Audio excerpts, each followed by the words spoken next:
내가 누구를 두려워하리요? 라고 하는 제목의 하나님 말씀 나누도록 하겠습니다. 여러분, 우리는 이 세상을 살아가면서 각자마다의 인생 가운데 두려움이라고 하는 감정을 경험하게 됩니다. 두려움이라고 하는 것은 어떤 현상이나 환경을 직면했을 때 인간이 가지게 되는 불안한 감정입니다.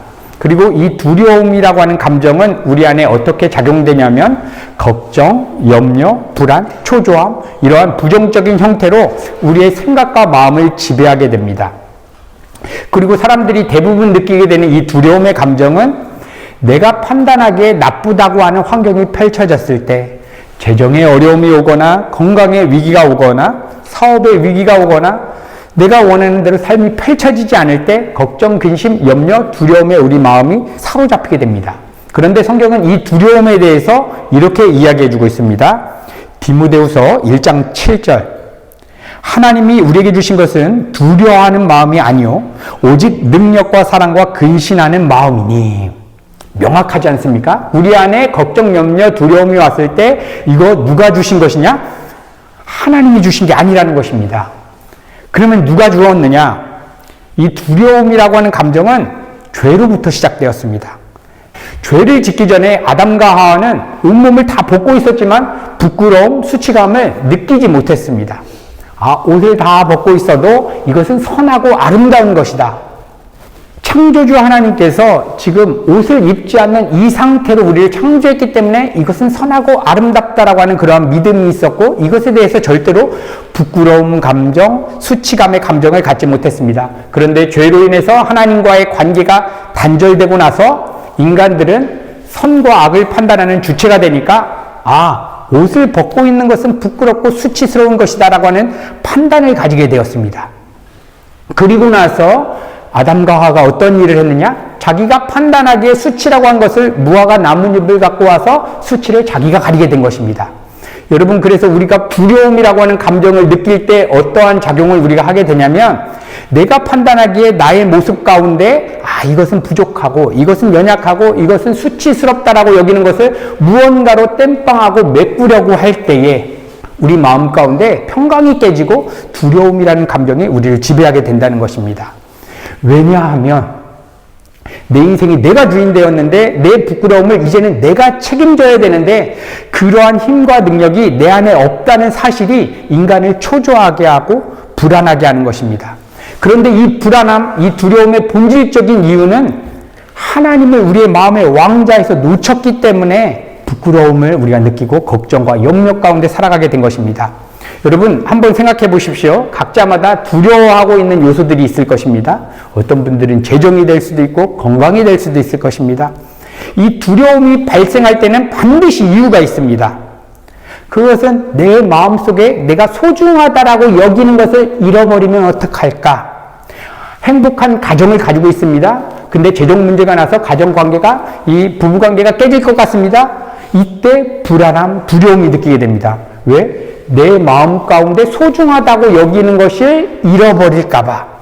또한 내가 판단하기에 좋다고 하는 가치를 더 많이 갖지 못하면 어떨까 하는 그러한 불안함이 우리로 하여금 두렵게 하는 것입니다. 그런데 우리가 먼저 생각해야 될 것, 내 마음에 걱정과 염려, 불안함이 들어왔다. 이때 우리가 먼저 깨달아야 되는 것은 내 마음에 하나님을 지금 놓쳤기 때문에 이것이 괴로운 것이지, 재산을 상실할 수 있고 건강을 상실할 수도 있고 삶의 어려운 일들이 트럭처럼 다가올지라도 하나님만 내 마음의 왕의 자리에 모시게 된다면 이런 것들은 근심하고 걱정할 일이 아닌데, 내 마음 안에 지금 하나님을 놓쳤구나.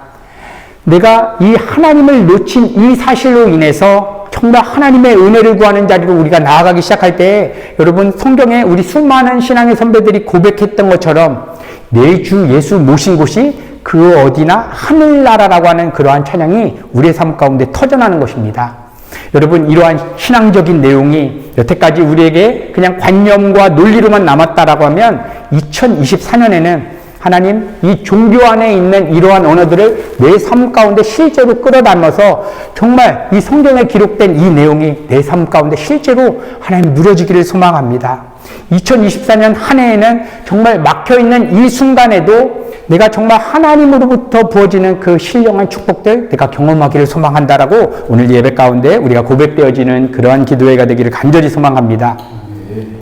여러분, 오늘 본문 시편 27편을 보게 되면 다윗이 쓴 시인데 오늘의 배경에 대해서 학자들은 여러 의견들을 내고 있습니다. 먼저 첫 번째 의견은 사울 왕을 피해서 도망자의 생활을 하는 그러한 시절일 것이다. 그리고 두 번째는 다윗의 아들 압살롬의 반역으로 인해서 다윗이 피난 갔을 때 이 시를 쓴 것이다 라고 이렇게 의견들을 내고 있었습니다.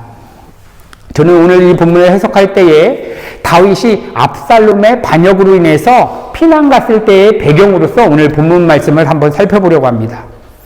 여러분, 다윗의 인생을 살펴보게 되면 그는 목동으로 지내던 10대 청소년기 때 블레셋의 장수 골리앗을 때려잡아서 수많은 사람들로부터 인기와 명성을 얻게 되면서 목동의 신분에서 이제 왕궁에 들어가서 안락한 삶을 살게 되었습니다.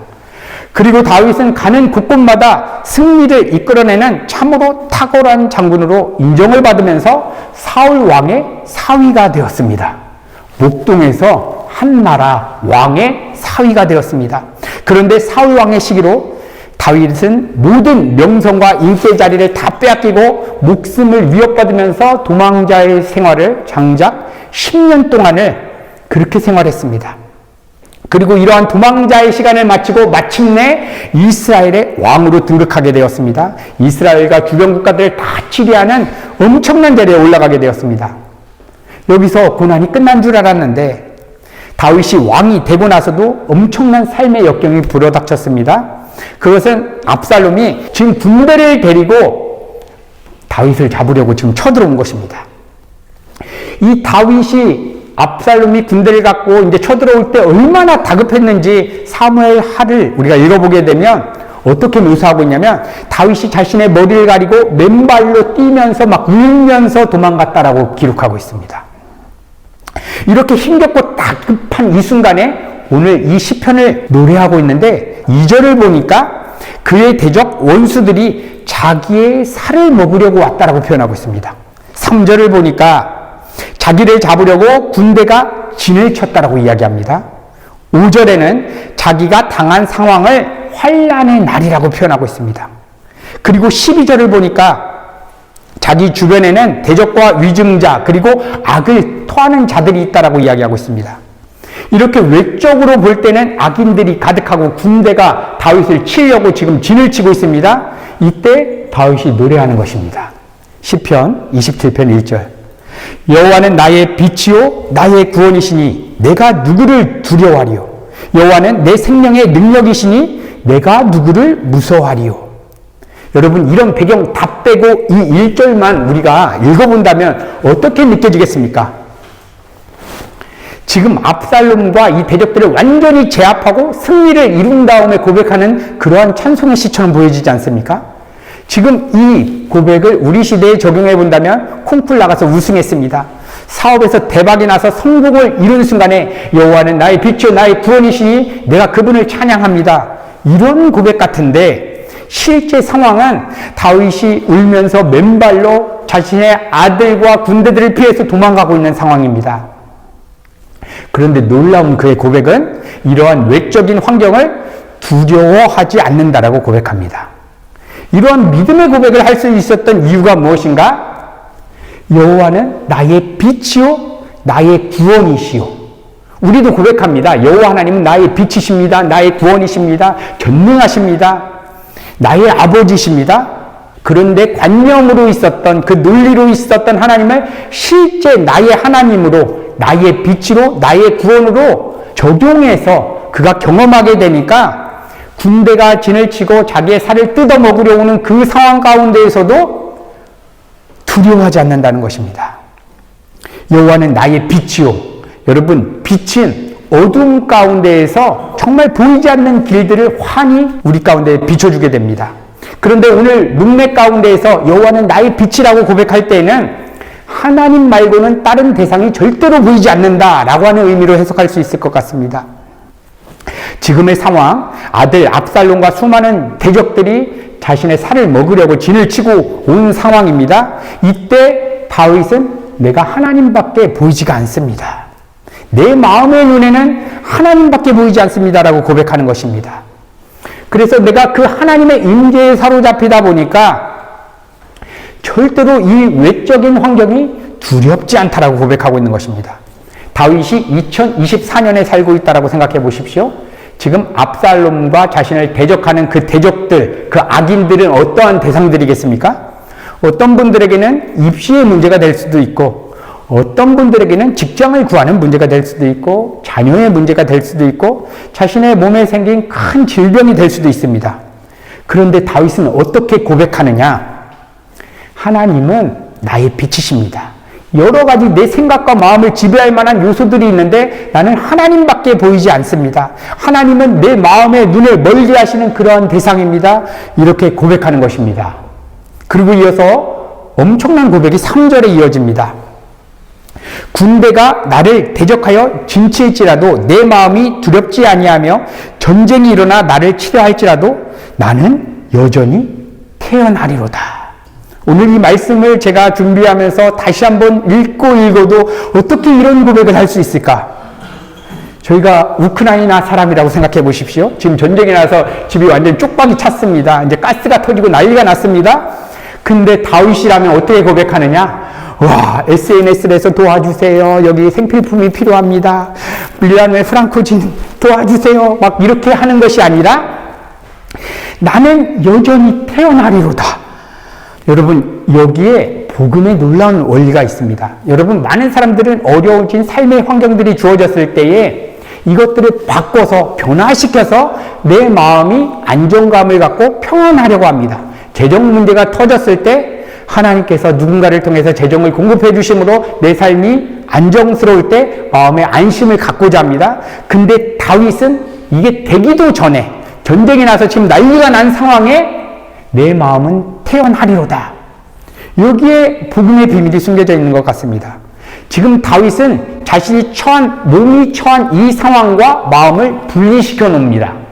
우크라이나 전쟁이 일어났습니다. 몸은 전쟁의 현장에 있는데 마음은 어딘가 내 마음에 평강을 줄 수 있는 것으로 마음을 분리시킨다는 것입니다. 지금 상황은 쿠데타가 일어났습니다. 어떻게 극복할 것인가? 어떻게 악의 세력을 제압하고 다시 내가 왕으로서 이 나라의 통치를 다시 한번 이뤄갈 수 있을 것인가? 이것을 고민하는 것이 아니라 어떻게 하면 이 상황과 상관없이 내 마음이 태어날 수 있는가?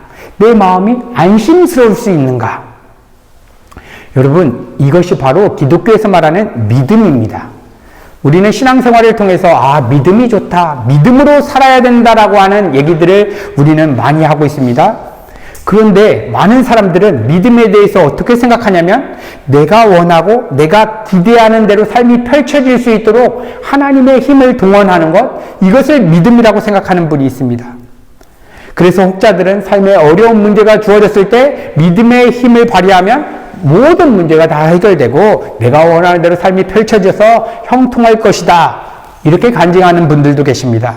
그런데 오늘 본문 말씀을 보니까 다윗이 가졌던 믿음은 무엇이냐? 쿠데타가 일어나고 전쟁이 일어나서 모든 악한 세력들이 진을 치고 있는 상황인데 마음만 껴서 안심할 수 있는 곳으로 도망가는 것입니다. 이것이 믿음입니다. 믿음. 우리가 밀라노네가지고 공동체가 함께 모여 예배를 드릴 때 우리는 신앙 고백을 합니다. 사도신경으로 나는 믿습니다라고 하는 고백을 합니다. 사도신경은 크레도라고 하는 단어인데, 크레도는 일구어레, 내 심장이라고 하는 단어와 달의 동사의 1인칭 준다, 내 심장을 준다, 이것이 믿음입니다. 그러니까 믿음은 쿠데타가 일어난 문제가 있을 때 내 마음을 껴서 하나님께 주는 것이 믿음이지, 이 쿠데타가 일어난 이 상황을 하나님의 힘으로 동원해서 바꾸려고 하는 것은 하나님을 믿는 것이 아니라 이 쿠데타가 해결돼야지만 내 마음이 안심될 것이다 라고 믿는 것입니다. 그러니까 믿음의 대상이 아무리 하나님을 불러도 내 마음이 이 전쟁과 같은 문제에 사로잡혀 있다면 그것은 하나님을 믿는 것이 아니라 이 상황이 내가 원하는 대로 펼쳐질 때 내가 안심되고 내가 기쁘고 내가 만족될 것이다 라고 믿고 있는 것입니다. 여러분, 믿음이라는 것은 전쟁과 같이 다급한 상황에서 내 마음을 떼어서 내 마음이 정말 안심할 수 있는 곳으로 머무는 것입니다. 안심할 수 있는 곳으로 머문다. 그래서 다윗이 여호와는 나의 빛이라고 고백한 다음에 뭐라고 고백합니까? 여호와는 나의 구원이시다. 구원은 죄에서 건짐받는다는 의미입니다. 죄는 뭡니까? 하나님이 아니라 다른 대상으로 내 마음이 빗나가는 것이 죄입니다. 그러니까 전쟁과 같은 문제로 내 마음이 빗나갔는데 여호와는 나의 구원이시라고 고백하는 것은 이 전쟁과 같은 문제에서 내 마음을 띄어서 안전한 곳으로 인도해 주시는 그분이 나의 하나님이라고 그는 노래하고 있는 것입니다. 여러분, 그렇다면 우리의 삶에 이것들을 적용한다면 2024년 우리의 삶이 어떻게 펼쳐질지 아무도 알 수가 없습니다.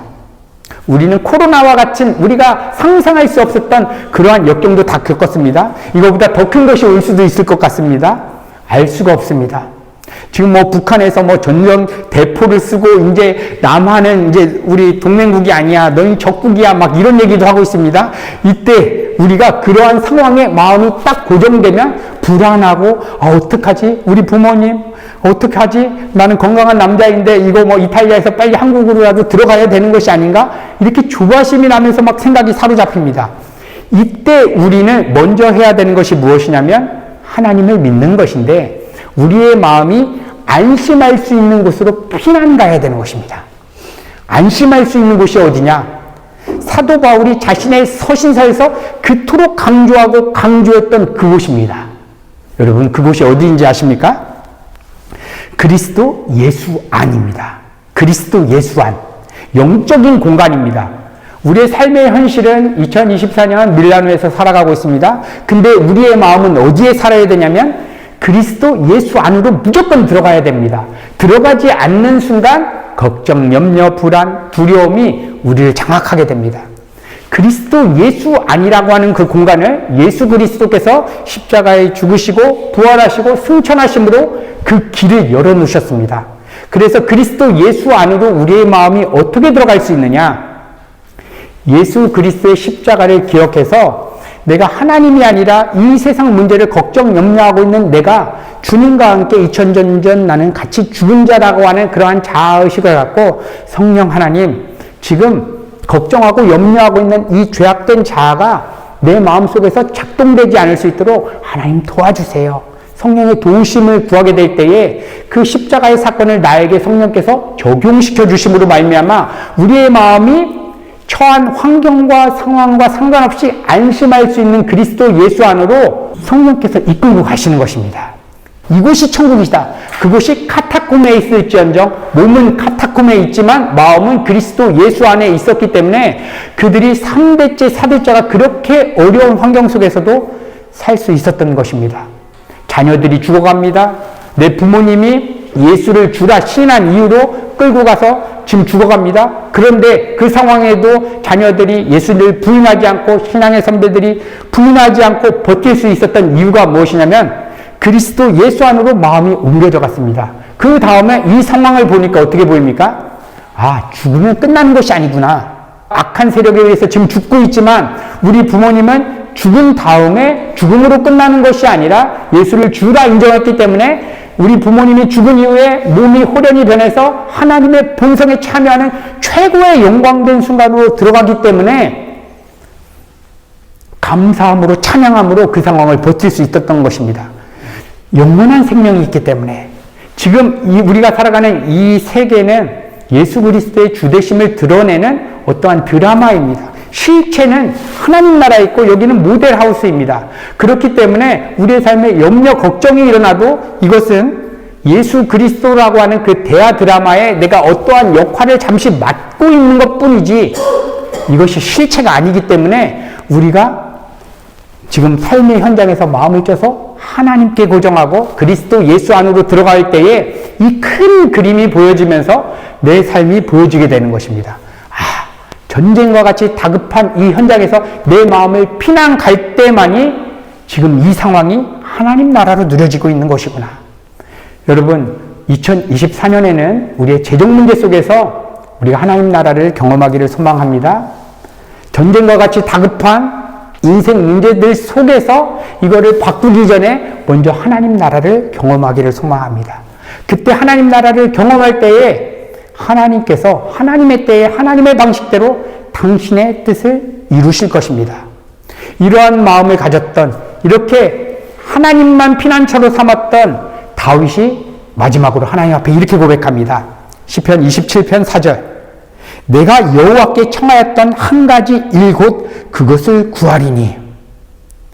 다윗이 전쟁과 같은 다급한 상황에 여호와는 나의 빛이요 구원이라고 고백했습니다. 그리고 하나님 앞에 마지막 하나의 카드, 비장의 카드를 꺼내면서 하나님 이거 하나만 들어주십시오. 고백합니다. 곧 나로 내 성전에 여호와의 집에 거하여 여호와의 아름다움을 앙망하며 그 전에서 사모하게 하실 것이라. 내 성전에 여호와의 집에 거하여 여호와의 아름다움을 앙망한다. 압살롬이 쳐들어왔습니다. 이 상황 가운데서 내 마음이 여호와의 집에 거해서 여호와의 아름다움을 앙망할 수 있도록 도와주세요. 여러분, 오늘 우리가 구해야 되는 그러한 소망인 것 같습니다. 여러분, 오늘 이 예배 가운데 누가 이렇게 고백하시겠습니까? 하나님, 2024년 새해를 보니까 참 어려운 일들도 많을 것 같고 정말 내가 원하는 대로 삶이 펼쳐질 것 같지 않아서 두렵고 염려되는 마음이 있습니다. 그런데 오늘 이 말씀을 의지해서 내가 한 가지 하나님 앞에 구하고 싶습니다. 그 어려운 인생 문제들 속에서도 내 마음이 여호와의 집에 거하여 여호와의 아름다움과 그 아름다운 성품을 내가 앙망하며 그 하나님만을 사모할 수 있도록 하나님 나를 붙잡아 주세요. 여러분, 이렇게 노래할 때에 하나님께서 우리 안에 소원을 두시고 우리가 실질적으로 해야 되는 그 문제들에 대해서 하나님께서 친히 행하게 하시는 그러한 역사들을 우리가 경험할 수 있는 것입니다. 여러분, 다윗은 어려서부터 가졌던 소망이 바로 이것이었습니다. 골리앗을 만나도 골리앗을 때려잡고 승리하는 것이 그의 소망이 아니라 골리앗이라고 하는 문제 앞에서 내 마음이 여호와의 집에 거하고 여호와의 아름다움을 앙망하는 것이 다윗의 소원이었습니다. 사울 왕에 쫓겨서 도망자 생활을 할 때에 다윗의 소원이 무엇이었냐?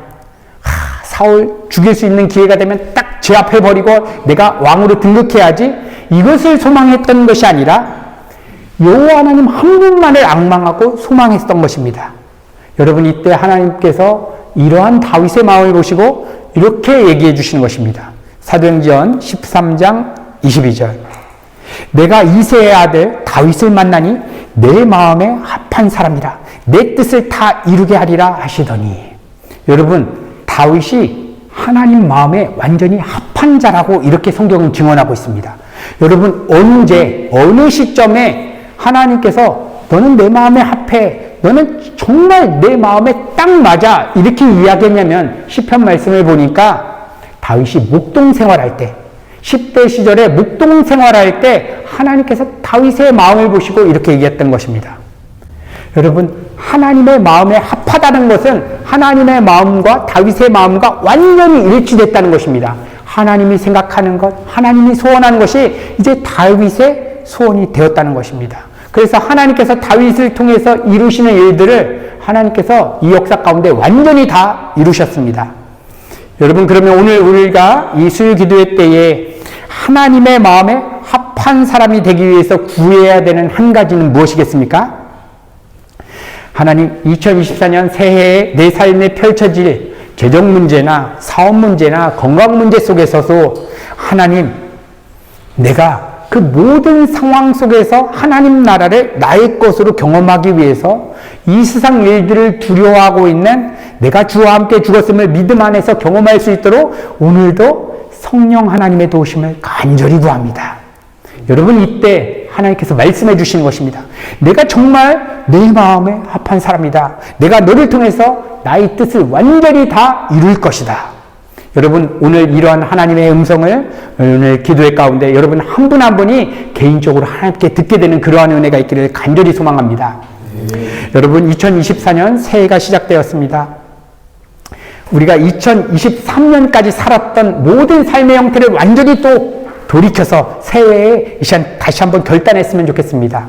하나님, 이 새해에는 모든 일들이 올 때마다 내 마음은 안심할 수 있는 그리스도 예수 안으로 내가 피난 가는 삶 살아갈 수 있도록 하나님 나를 붙잡아 주세요.